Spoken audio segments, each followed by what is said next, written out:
고린도전서 15장 45절로부터 49절까지 우리 다 같이 읽어보십시다. 기록된 바 첫사람 아담은 산영이 되었다 함과 같이 마지막 아담은 살려주는 영이 되었나니 그러나 먼저는 신령한 자가 아니요 육 있는 자요 그 다음에 신령한 자니라. 첫사람은 땅에서 났으니 흙에 속한 자이거니와 둘째 사람은 하늘에서 나셨느니라.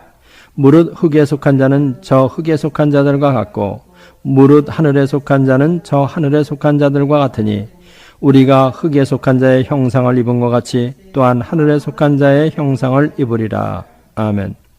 바울 사도는 예수님을 둘째 사람이라고 부릅니다. 둘째 사람은 예수님의 인성을 지칭하는 말입니다. 예수님의 인성을 지칭하는 다른 말은 인자라는 말이 있는데 인자는 예수님의 메시아적 명칭입니다.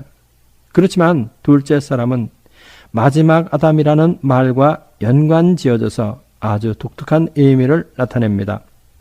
먼저 우리는 둘째 사람의 정의가 무엇이냐 이거부터 정의를 내리고 공부를 시작하십시다. 둘째 사람의 정의는 마지막 아담 예수님의 인성을 나타내는 말로 새로운 인류의 시조임을 표시하는 말이에요. 특별히 마지막 아담과 연관지어져서 새로운 인류의 시조임을 나타내는 말이다. 먼저 마지막 아담 예수님에 대해서 공부를 하십시다. 마지막 아담 예수님은 둘째 사람으로 새로운 인류의 시작이 되었다. 여기에 대해서 공부를 해보십시다. 사도 바울은 인류를 두 각도에서 봅니다.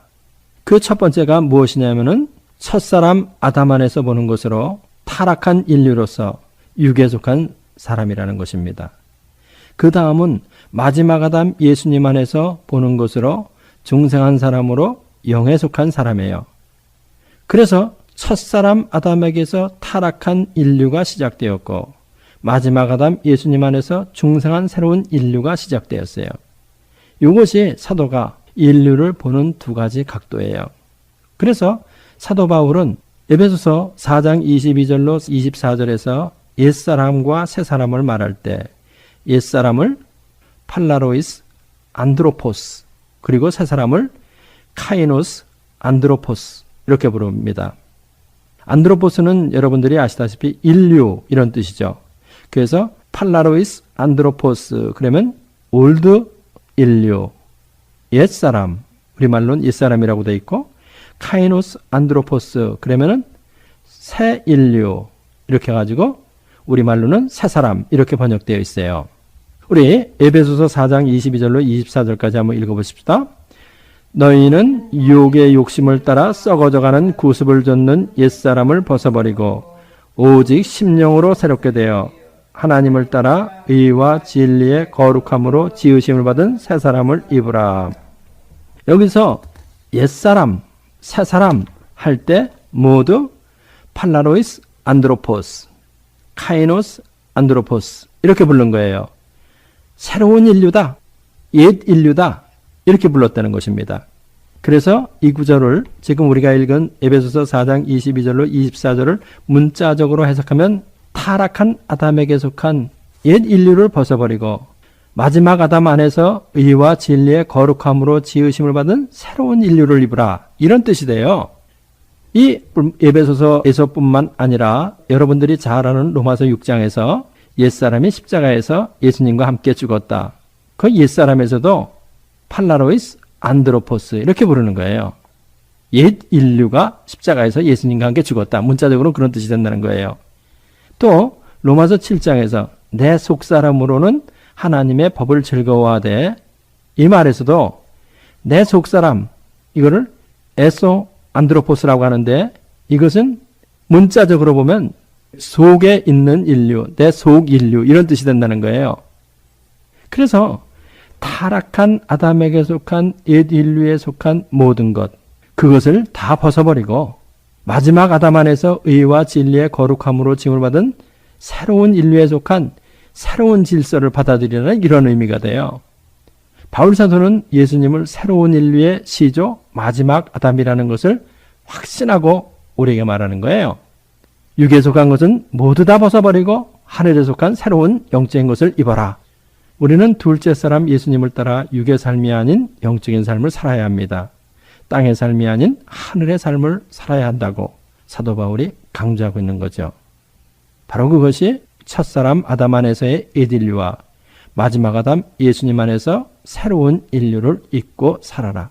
새로운 인류가 마지막 아담 예수님 안에서 시작되었다. 바로 새로운 인류의 시조가 된 바로 그분이 누구냐? 둘째 사람이다. 사도 바울이 이렇게 얘기하는 거예요.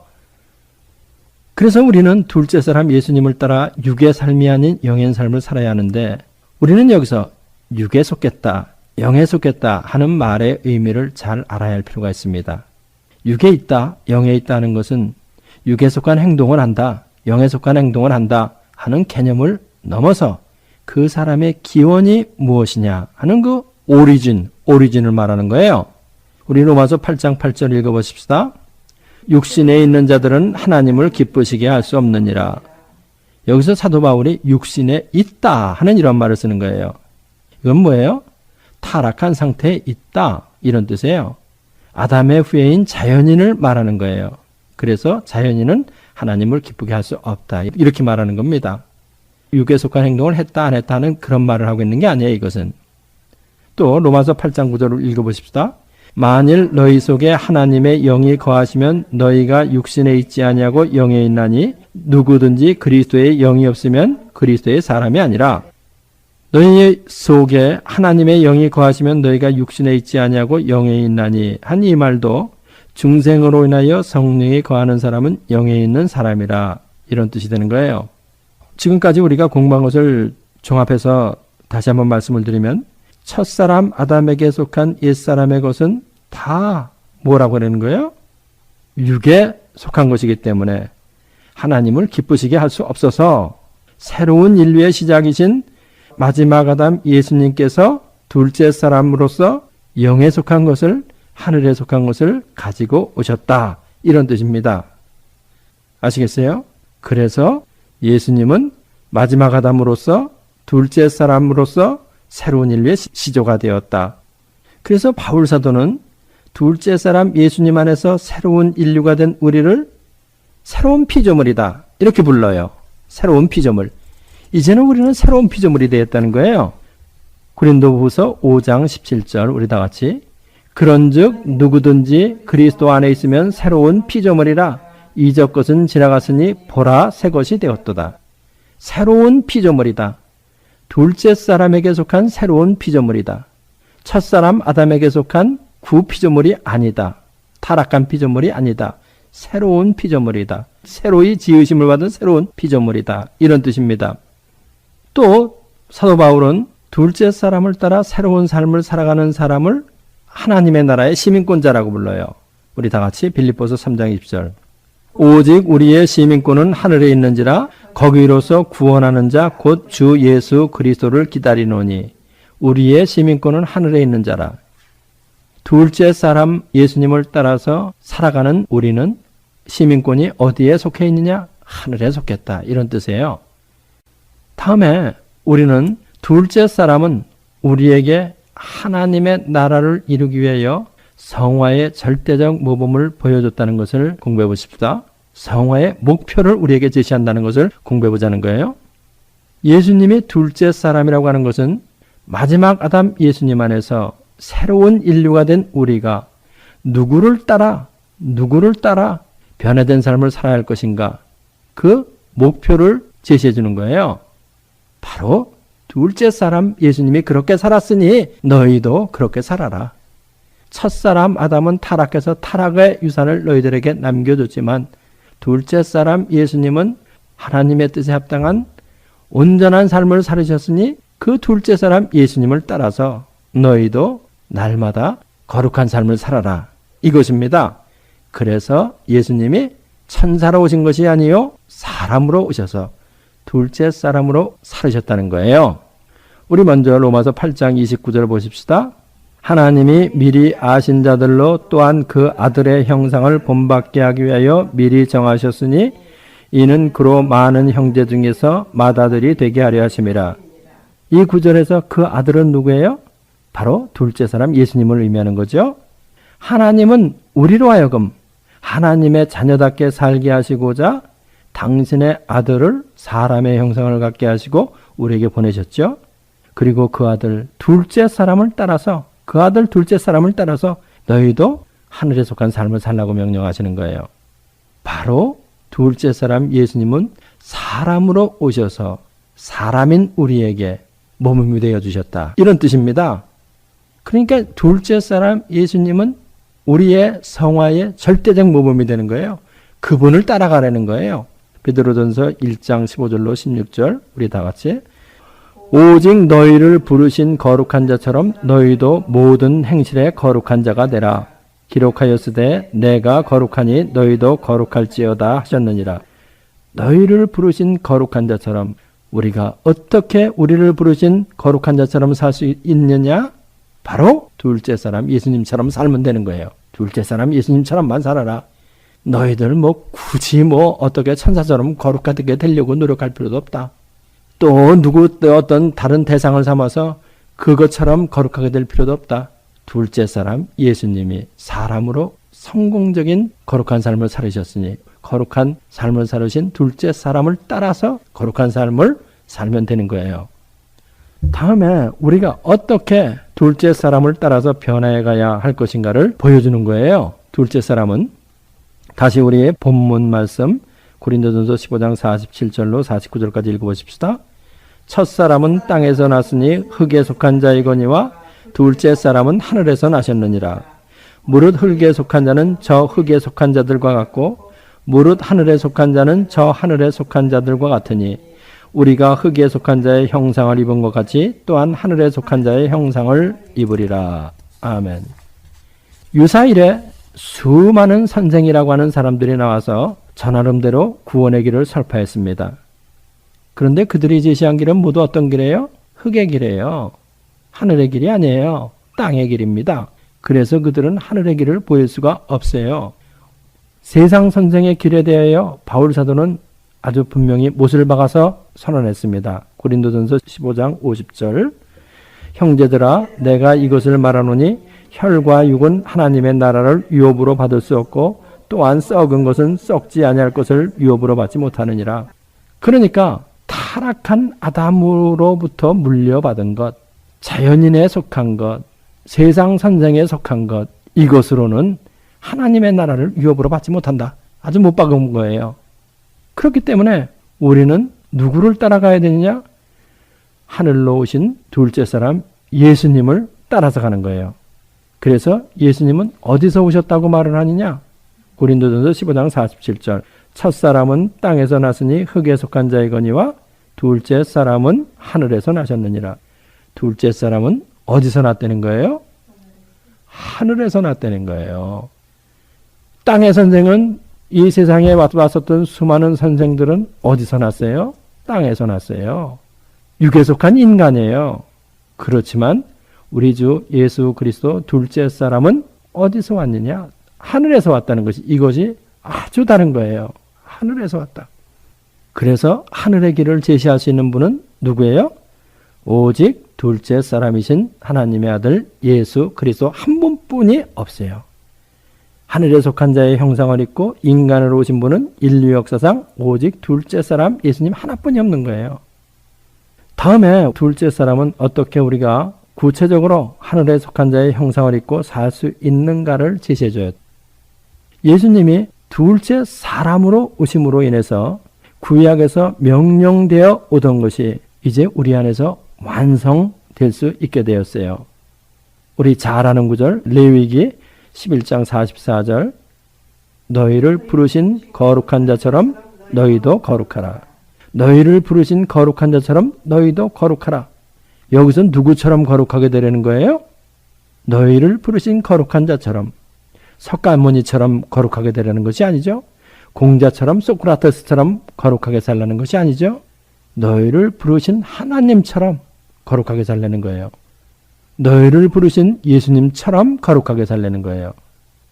너희를 부르신 거룩한 자는 누구라고 그랬어요? 다시 한번 얘기해 보세요. 누구예요? 하나님, 우리 주 예수님이에요. 그래서 예수님처럼 거룩해지라는 말이에요. 둘째 사람 예수님처럼 거룩하게 살라는 거예요. 그러니까 너희를 부르신 거룩한 자처럼 너희도 거룩하라. 이것을 하나님처럼 거룩하게 살아라. 예수님처럼 거룩하게 살아라. 이렇게 말할 때는 멀리 있는 말 것처럼 들리지만 둘째 사람처럼 거룩하게 살아라. 둘째 사람처럼 거룩하게 살아라. 이렇게 말할 때는 이제는 우리도 가능성이 있네 하는 이러한 길이 보이기 시작하는 것 같지요. 그렇죠? 그러면 둘째 사람은 어떻게 거룩한 삶을 살으셨어요? 이것이 문제 아니에요? 둘째 사람은 성령 충만한 삶을 사심으로 우리에게 모범을 보여주신 거예요. 둘째 사람은 요단강에서 세례를 받으실 때 성령이 비둘기처럼 강림하는 성령 충만을 받으셨지요. 요한복음 1장 32절 다 같이 요한이 또 증거하여 가로되 내가 보매 성령이 비둘기같이 하늘로서 내려와서 그의 위에 머물렀더라. 예수님은 하나님이시지만은 요단강에서 세례를 받으실 때 성령 충만을 받으셨어요. 성령 충만을 예수님도 받으셨다. 누가는 이 사실을 어떻게 기록했느냐? 누가복음 4장 1절 다 같이 예수께서 성령의 충만함을 입어 요단강에서 돌아오사 광야에서 40일 동안 성령에게 이끌리시며 마귀에게 시험을 받으시더라. 예수님께서 요단강에서 성령의 충만함을 입고 오셨다는 거예요. 성령 충만함을 입으셨다는 거예요. 성령이 비둘기처럼 강림하는 충만함을 입으셨다는 거예요. 우리는 여기서 참 우리에게 시사해 주는 것을 배워야 합니다. 둘째 사람 예수님은 신성을 가지신 분이지만 성령 충만을 받으셨다는 거예요. 성령 충만을 받으셨다. 성령 충만한 삶을 사심으로 우리에게 복된 모범을 보여주셨다. 이것이 우리에게 중요한 것입니다. 성령 충만하지 않으면 자기 충만으로 살게 돼요. 육적 충만으로 살게 되는 거예요. 흙에 속한 것의 충만으로 살게 되는 거예요. 그렇기 때문에 육적 충만으로 살지 않으려면, 자기 충만으로 살지 않으려면 무엇으로 살아야 되느냐? 성령 충만으로 살아야 되는 거예요. 예수님은 우리에게 이것의 모범을 보여주셨다는 거예요. 그렇기 때문에 성경에서는 여러 군데에서 우리에게도 성령 충만을 받을 것을 명령하죠. 예수님도 승천하시기 전에 성령 충만을 명하셨죠. 사도행전 1장 4절로 5절 다 같이 사도와 같이 모이사 저희에게 분부하여 가라사대 예루살렘을 떠나지 말고 내게 들은 바 아버지의 약속하신 것을 기다리라. 요한은 물로 세례를 베풀었으나 너희는 몇 날이 못되어 성령으로 세례를 받으리라 하셨느니라. 아멘. 예? 예수님께서도 승천하시면서 마지막으로 분부하신 말이 무엇이냐? 너희들 성령 충만 받아야만 한다. 받아야만 한다는 거예요. 이거는 사도 바울도 성령 충만을 명령하죠. 에베소서 5장 18절 다 같이 술 취하지 말라. 이는 방탕한 것이니 오직 성령의 충만을 받으라. 아멘. 성령의 충만함을 받아라. 또 갈라디아서 5장 25절 읽어보십시다. 만일 우리가 성령으로 살면 또한 성령으로 행할지니 너희들 성령으로 살고 성령으로 행하라. 성령 충만함을 받으면 너희를 부르신 자가 거룩한 것처럼 너희도 어떻게 될 수 있다는 거예요? 거룩한 삶을 살 수 있다는 것입니다. 우리에게도 승리하며 살 수 있는 신앙생활의 승리의 길이 열려 있다는 거예요. 그런데 그 한 길은 무엇이냐? 성령 충만함을 받으라는 거예요. 성령 충만을 받지 않으면 되는 것이 없죠. 다음에 우리는 성령 충만함으로 이루어진 예수님의 인격이 어떤 인격이냐? 그 인격을 알아야 할 필요가 있습니다. 성령 충만으로 이루어진 둘째 사람의 인격이 어떤 인격이에요? 이성일위의 인격이에요. 이성일위의 인격. 이성은 뭐를 말한다 그랬어요? 대답해봐요. 이성은 신성과 인성을 말하는 거예요. 일위는 하나의 인격을 말하는 거예요. 이성은 신성과 인성을 말하는 것이고 일위는 하나의 인격을 말한다. 그래서 이성일위는 예수님에게는 신성과 인성의 두 본성이 있지만 두 본성이 투쟁이나 갈등이 없이 하나의 인격을 이루었다. 이런 뜻이에요. 이성일위는 바로 이런 뜻이다. 그러면 두 본성이 신성과 인성이 신성도 의지를 가지고 있고 인성도 의지를 가지고 있는데 두 본성이 모두 의지를 가지고 있는데 어떻게 갈등이나 투쟁이 없이 하나의 의지만 나올 수 있었냐? 이것이 퀘스천 중에 퀘스천이에요. 질문 중에 질문이에요. 이것은 인성이 신성의 완전히 굴복하여 신성이 인성을 완전히 지배했기 때문에 가능했던 거예요. 신성이 둘째 사람 예수님의 인격 전체를 지배한 거예요. 인성의 의지가 신성의 의지에 완전히 굴복했으니까 둘째 사람에게서 나오는 것은 오직 무엇이 나오는 거예요? 신성의 의지만 나오는 거예요. 둘째 사람은 그래서 일평생 하나님의 뜻의 실현만을 위해서 사신 거예요. 이것은 성령 충만의 개념과 똑같은 말이에요. 성령 충만은 성령께서 우리의 전인격을 지배하는 거 아니에요? 성령께서 우리의 전인격을 지배하는 것, 바로 그것이 성령 충만이다. 신성이 인성을 완전히 지배하는 이성일유나 성령이 우리의 전인격을 지배하는 성령 충만이나 같은 개념이에요. 그러니까 둘째 사람이 이성일유의 삶을 살았다고 하는 것은 둘째 사람은 성령 충만의 삶을 살았다는 거랑 한 채 차이도 없이 똑같은 말이 되는 거예요. 그렇기 때문에 우리도 성령 충만함을 받아서 성령 충만함으로 살면 우리도 둘째 사람을 따라 무엇이 우리에게 이루어진다는 얘기냐면은 이성일유가 이루어진다는 거예요. 예수님은 이것에 대하여 우리에게 복되신 모범을 보여줬다는 것입니다. 그리고 그것을 나타내는 말이 바로 둘째 사람이다. 둘째 사람 안에서 이루어졌다. 사도 바울이 이거를 말하는 거예요. 성령 충만함으로 살아서 우리의 전인격을 성령이 지배하면 우리도 둘째 사람처럼 하나님의 뜻의 실현만을 위해서 살 수가 있는 거예요. 둘째 사람처럼 살 수 있는 거예요. 하나님의 나라의 행복을 누리면서 살 수 있는 거예요. 그러니까 우리 예수님이 우리에게 가르쳐 주시는 것은 무엇이냐? 너희들 나를 따라서 제발 좀 행복한 삶을 살려는 거 아닙니까? 하나님의 나라를 누리면서 살려는 거 아니에요? 자기에서 해방된 삶을 살려는 거 아니에요? 생명으로 왕노릇하며 살려는 거 아니에요? 그러기 위해서는 어떻게 하려는 거야? 둘째 사람 나를 따라서 살아라. 사도 바울은 그 깊고 깊은 계시를 깨닫고 무엇이라고 말해요? 우리 다 같이 본문 말씀 15장 47절로부터 49절까지 첫사람은 땅에서 났으니 흙에 속한 자이거니와 둘째 사람은 하늘에서 나셨느니라. 무릇 흙에 속한 자는 저 흙에 속한 자들과 같고 무릇 하늘에 속한 자는 저 하늘에 속한 자들과 같으니 우리가 흙에 속한 자의 형상을 입은 것 같이 또한 하늘에 속한 자의 형상을 입으리라. 아멘. 기도하십시다.